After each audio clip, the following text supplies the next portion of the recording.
Hi everybody, welcome to another Carrara tutorial. I'm cripeman, and what we're going to do this time through is we're going to look at compositing in Carrara.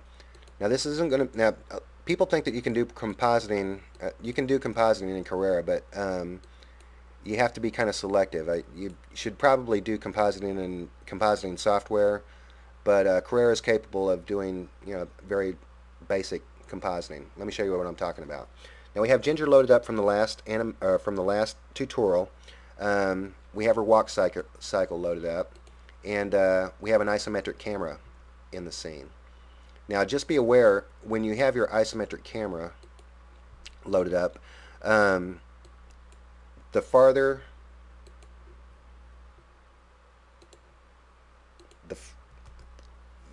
the wider the production frame, the farther away it looks like your subject is. Let's go ahead and bring this in a little bit, back to what it was. There you go. Now we're good to go. Now, all right, we're straight. Let's go ahead and jump over here, and let's take a look at a couple of things here. Now, if you notice at the bottom, there's a multipass option. This multipass is if you have editing software like Premiere, Final Cut Pro, After Effects. You can export additional elements with your picture. The picture, I have a picture that I just rendered. Let me show you a couple of things that you can kind of export to. Let's go ahead and do a basic shadow, and let's add diffuse. And check this out. There's nothing on this right here. Let's render. And you notice that there's our shadow map, and you notice that when this is rendered out, there's shadow picked. That's this element right here. Now let's click this off. Don't save. This is our diffuse, and you notice that we only rendered one picture, but there are 3 pictures rendered. This is our diffuse part of it, and if you render without an alpha channel, it's going to cut away this area, this darkness in here. So just be aware of that when you're exporting your stuff. And back to our picture, the picture that we thought. Now let's go ahead and delete these guys. Delete, delete, and we're going to render a movie. Now you notice that how she's faced backwards here. This is a weird thing with the isometric camera. The isometric camera seems to have a problem with rendering in the proper direction for some reason. But we're going to get by that and just render out an animation. We're going to render an alpha channel. Let's party. And you notice she's going through her motions as if she's going through her walk motions. It's rendering only Ginger. It's not rendering anything else. You notice that too when you use the alpha channel option. Okay, let's go ahead and save her as desktop Ginger strolling. Gonna do it. It's an animation. 30 frames is fine. And there she is walking. And it seems like there's a little bit of a hiccup there, so but we're not going to worry about it. This isn't being sold to anybody, so it's all good. Let's go ahead and load up a scene, and let's load up a map. Oh, timeout. Let's get rid of Ginger.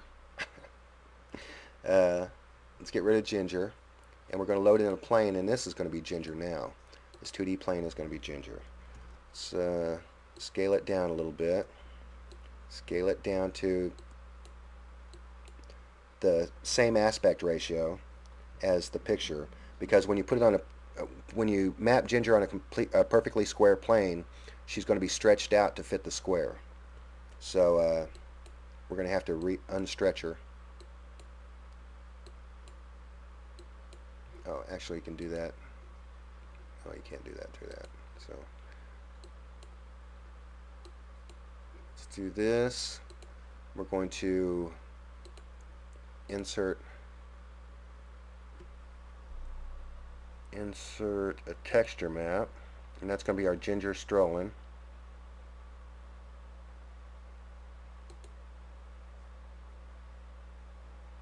Let's open that up. And she's come in with the alpha channel, which is good. And she's good to go. Let's render her out. Oh, turn the alpha channel off. If you're turn your alpha channel off when you're doing your 2D planes. Let's see how she's walking. Let's go ahead and do that.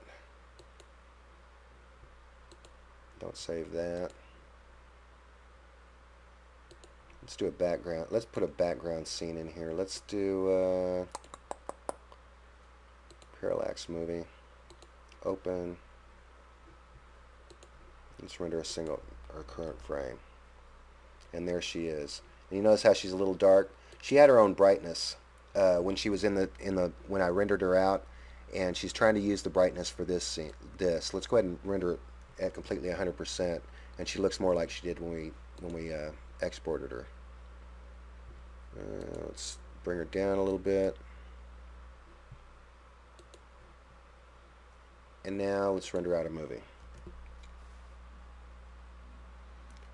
And you notice that it's going backwards. That's that little thing I was telling you about with the looping animation. Let's cancel that, or let's do that.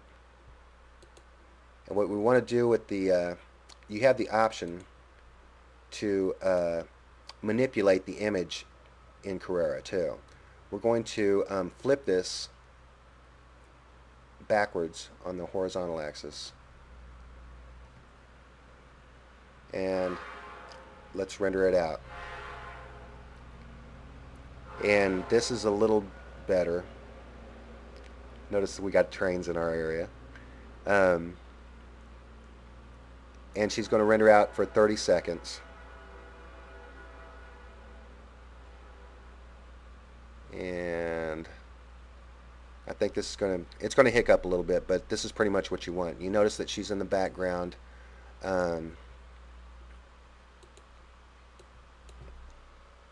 Scroll. Yeah, it's rendering it as an animation, 30 frames. That's cool.